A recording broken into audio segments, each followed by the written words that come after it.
किया। प्रणाम करते ही भीष्म पितामह ने आशीर्वाद दिया, अखंड सौभाग्यवती भव। जैसे ही आशीर्वाद मिला द्रौपदी को संकोच हुआ, कहने लगे पितामह आपका कौन सा वरदान मानूं मैं। एक तरफ से आप पांडवों के सामने लड़ाई लड़ रहे हैं, आप पांडवों के सामने हैं, आप पांडवों को मारने के लिए प्रयत्न कर रहे हैं, दूसरा आप आशीर्वाद दे रहे हैं, आपका कौन सा आशीर्वाद मानूं मैं। आपका ये आशीर्वाद सत्य तो होगा। भीष्म पितामह कहने लगे मेरा आशीर्वाद कभी खाली नहीं जाता। उसी समय भीष्म पितामह को विचार आता है कि ये भानुमति नहीं हो सकती। भानुमति अगर होती तो ये सवाल नहीं करती। पूछा गया कि कौन हो देवी तुम। उस समय द्रौपदी कहती है मैं पांडव पत्नी द्रौपदी हूं। जैसे ही द्रौपदी का नाम सुना महाराज भीष्म पितामह के कान खुसकर हाथ में आ गए महाराज। अरे ये क्या हो गया, ये भगवान की माया है। वो तुरंत समझ गए कि ये किसका काम हो सकता है। उन्होंने पूछा द्रौपदी आप अकेली आई हो या फिर साथ में माधव आए हैं। द्रौपदी ने कहा हाँ ये जो पास में खड़ी है दासी। भगवान ने अपना घूंघट हटाया। भीष्म पितामह भगवान को प्रणाम करते हैं और कहते हैं प्रभु होने को कोई टाल नहीं सकता। मैं आपसे एक वरदान मांगना चाहता हूं। जब मेरा अंत समय आ जाए उस समय आप मुझे दर्शन दे देना महाराज।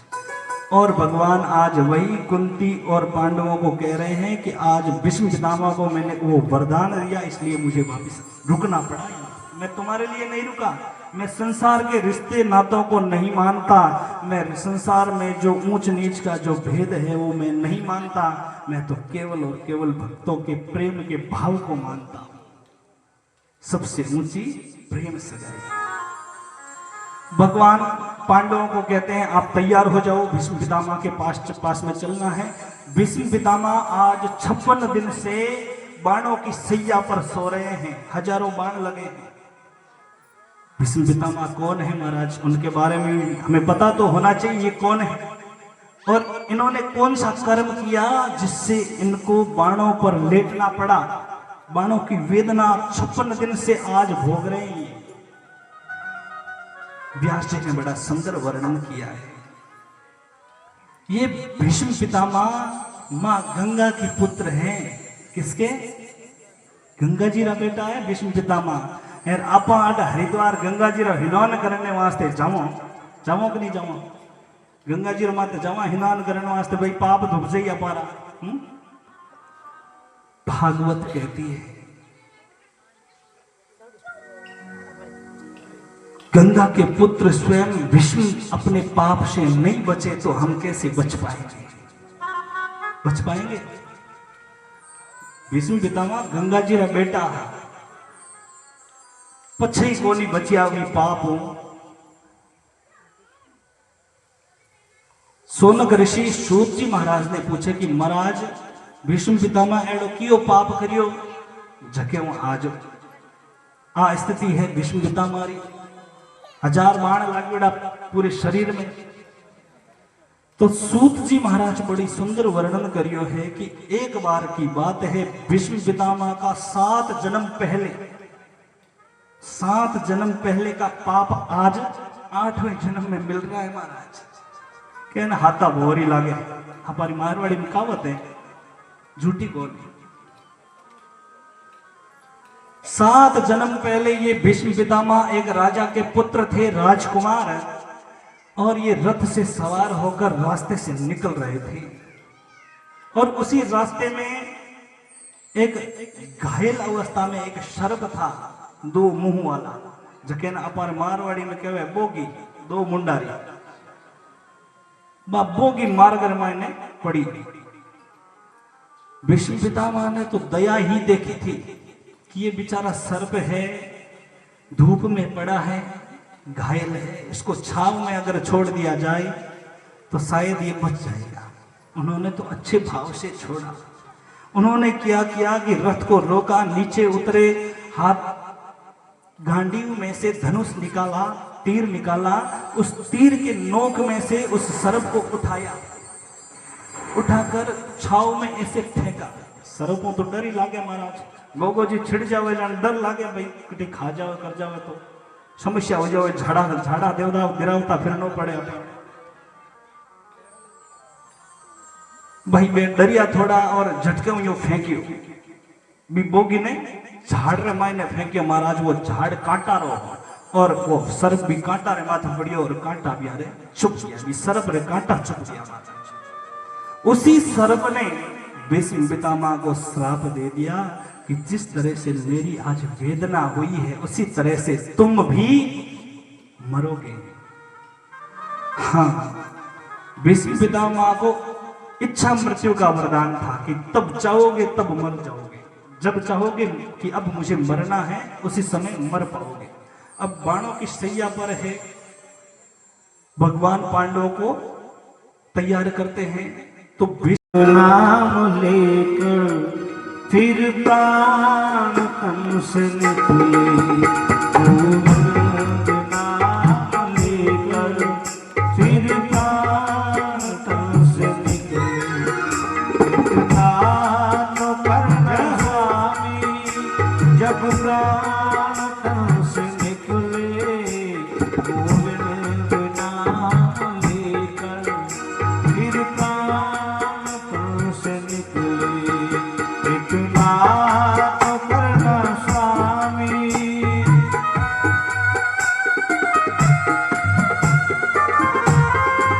सेवा है।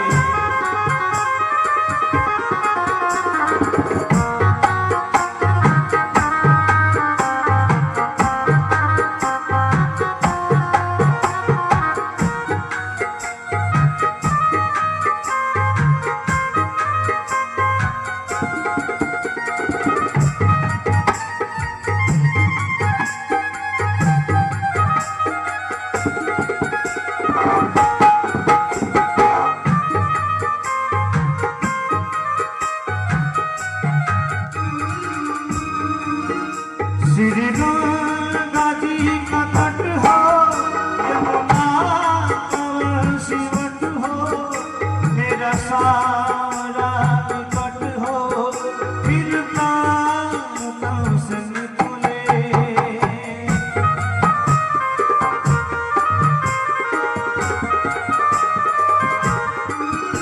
श्री गंगा जी का तट हो, यमुना का सिवट हो, मेरा सावरा निकट हो, फिर प्राण तन से निकले। इतना तो करना स्वामी जब प्राण तन से निकले, गोविंद नाम लेकर फिर प्राण तन से निकले।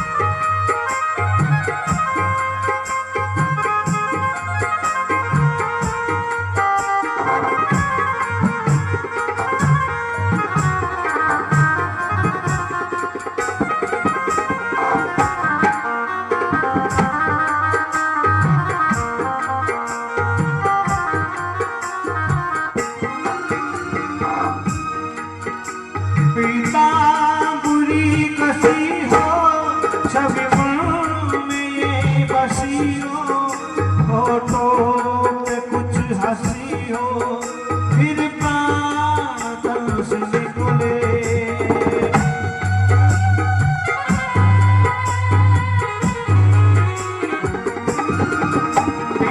पीतांबरी कसी हो, छवि मन में ये बसी हो, होठों में कुछ हंसी हो, फिर प्राण तन से निकले।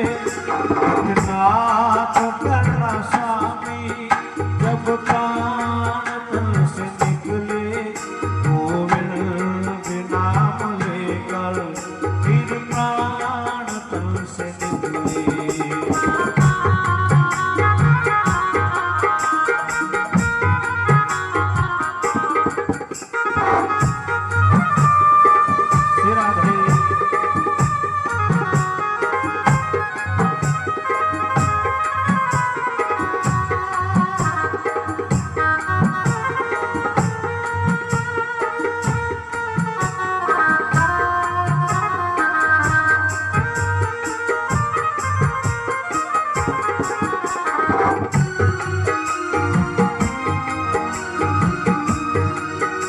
उस वक्त जल्दी आना, नहीं श्याम भूल जाना, राधा को संग मिलाना, जब प्राण तन से निकले।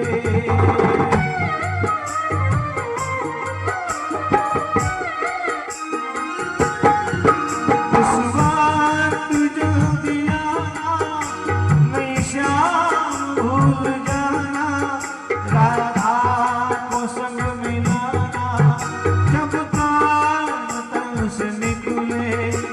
इतना तो करना स्वामी, जब प्राण तन से निकले, गोविंद नाम लेकर फिर प्राण तन से निकले। जब कल्प प्राण आवे, कोई रोग ना सतावे, यमदर्श ना दिखावे, फिर प्राण तन से निकले। इतना तो करना स्वामी, जब प्राण तन से निकले, गोविंद नाम लेकर फिर प्राण तन से निकले। गोविंद नाम लेकर फिर प्राण तन से निकले। गोविंद नाम लेकर फिर प्राण तन से निकले।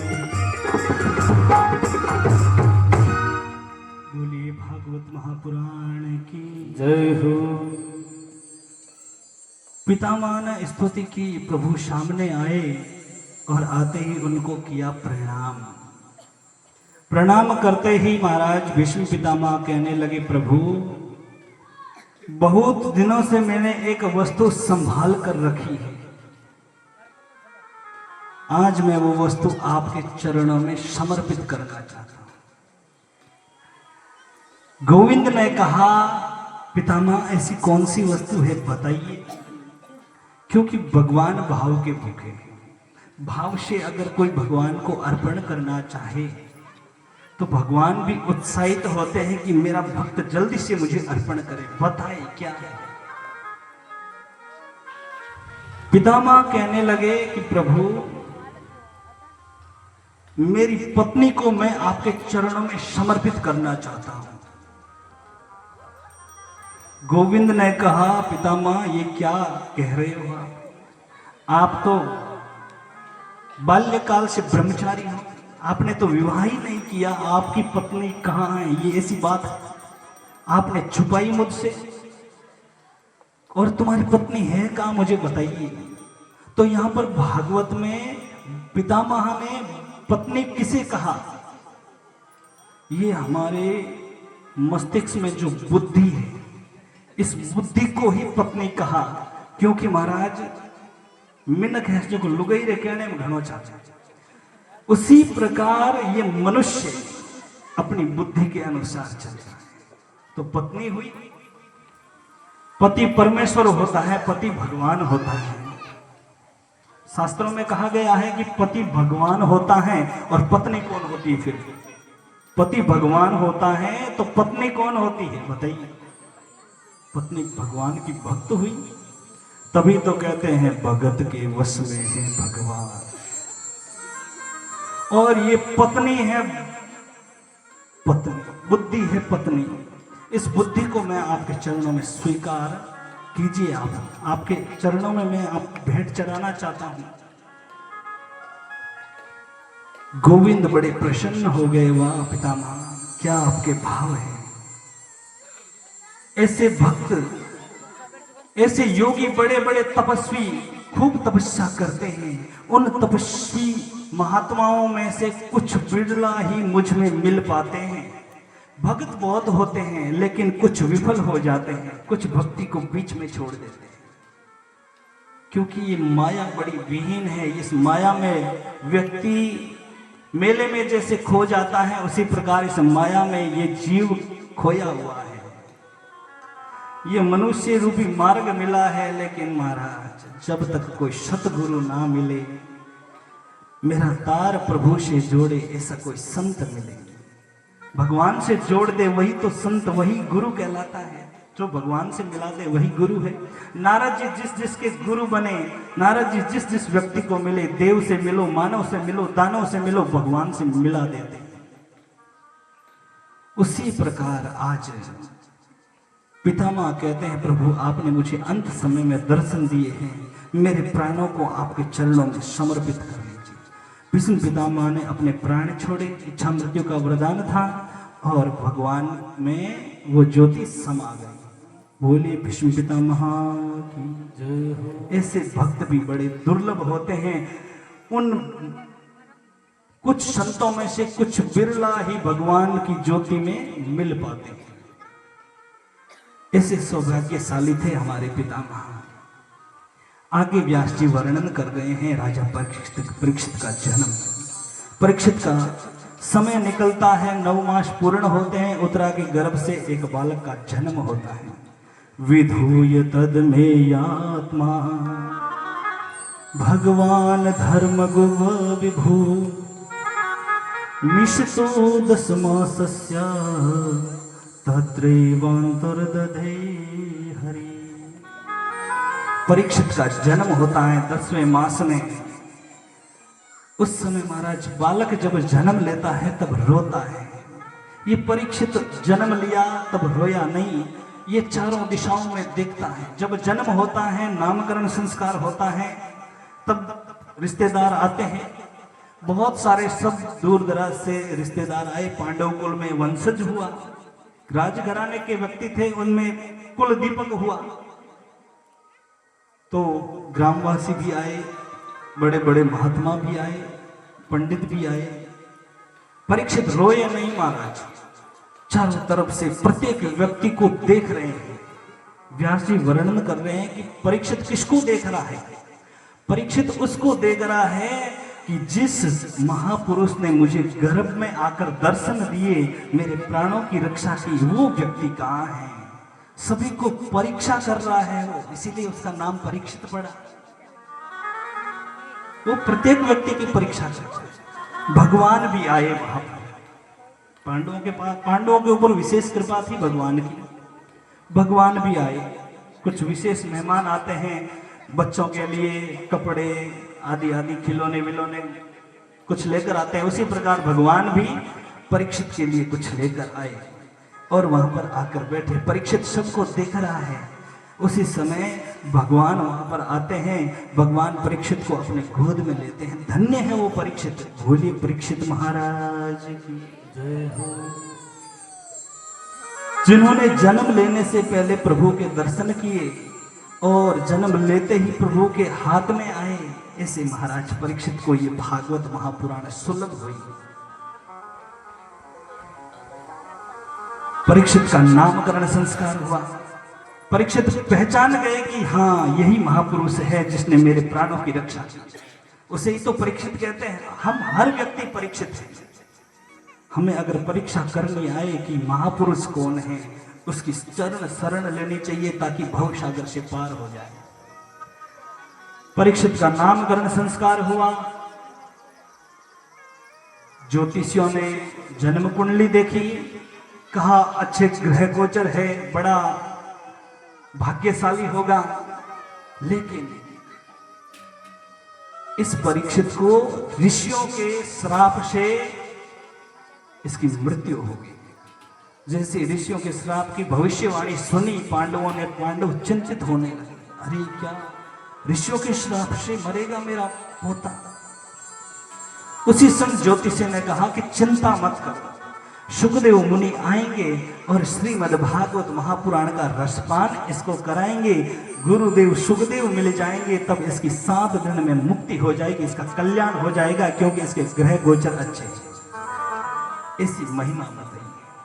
समय निकल जाता है, परीक्षित का जन्म होता है। परीक्षित थोड़ा बड़ा होने लगता है। विदुर जी महाराज आते हैं। उनको पता चलता है कि कौरवों का पिता धृतराष्ट्र, जो आंखों से अंधा है, और कौरवों की माता गांधारी, जो जिसने आंखों पर पट्टी बांध कर रखी है, वे दोनों अब पांडवों के महल में रह रहे हैं। क्योंकि अब राज पांडवों का हुआ, तो पांडव ऐसे अत्याचारी नहीं थे कि उनको भी निकाल दे। जैसे को तैसा नहीं कहा उन्होंने, तो भगवान का स्वरूप समझकर उनकी सेवा की। अब महाराज विदुर जी आते हैं, अपने भाई को समझाते हैं कि खूब भोजन किया, खूब राज किया, बेटे के मुंह में तूने पूरा जीवन बर्बाद कर दिया, भगवान का भजन लेकर कुछ जीव का कल्याण कर ले, अब तू दूसरों की रोटी पर कितने दिन रहेगा। ऐसे करके विदुर जी ने अपने भाई में वैराग्य उत्पन्न करवा दिया और विदुर जी महाराज के कहने पर धृतराष्ट्र और गांधारी चले जाते हैं वन में। और भागवत में बताया कि 6 महीने बाद में उनकी सदगति हो गई महाराज, क्योंकि उन्होंने भगवान की ओर कदम रख दिया। और महाराज इधर धृतराष्ट्र जाने की खबर युधिष्ठिर को पता चली, कुंती के पुत्र को, तो उन्हें बड़ा दुख हुआ कि मेरे महल से मेरे अपने ही तो हैं, ये जो महाभारत का युद्ध है ना, ये अपनों की लड़ाई थी, ये कोई कौरव अलग नहीं थे, कौरव पांडव भाई भाई थे महाराज, अपनों की लड़ाई थी। लेकिन महाराज धर्म और अधर्म अटक गया था, इसलिए ये महाभारत हो गया। युधिष्ठिर को पता चला कि मेरी सेवा में कोई कमी रह गई, इसलिए मेरे ताऊजी और ताईजी चले गए, चिंता में थे। नारद जी का आना हुआ, नारद जी ने कहा क्या हुआ भाई युधिष्ठिर, तू धर्म का अवतार है, तुझे चिंता शोभा नहीं देती, क्यों फालतू में दूसरों की चिंता करता है, जो आया है सो जाएगा, सभी के आने के रास्ते एक तो जाने के रास्ते भी एक। फिर व्यक्ति दुखी क्यों होता है?